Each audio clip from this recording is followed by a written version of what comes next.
Varmaan on monellakin poliitikolla kiusauksia laittaa joku tietty pätkä, mikä antaa paremman kuvan omasta mielestä siitä itse asiasta.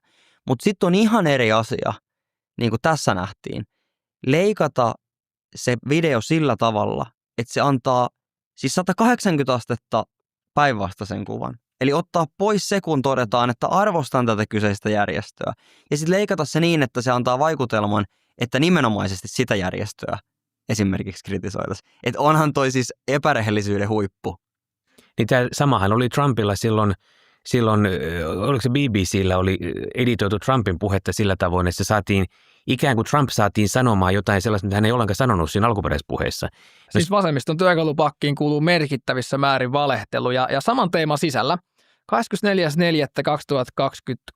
Iltalehti uutisoi kello 12.11, lainaus, pääoppositiopuolue SDP:n eduskuntaryhmän puheenjohtaja Tytti Tuppurainen jäi torstaina kiinni valehtelusta. Perehdyittekö tähän? Joo. Mikäs homma tässä oli taustalla? Eikö tämä ollut nyt se, kun Tuppurainen oli aamulla kritisoinut sitä, että ei leikata riittävästi ja syyttänyt hallitusta, että pitäisi tehdä isompia leikkauksia, koska hän pelkää, että he joutuu demarit tekemään seuraavassa hallituksessa sitten ne leikkaukset, mitä nyt jää tekemättä.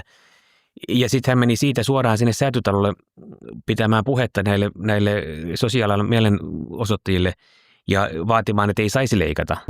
Ei mitään yksityiskohtaa. Ja jos tähän jatkoksi ottaa vielä tämän aamun SDPn tuorein ulostulo, siis Evelina Heinäluoma.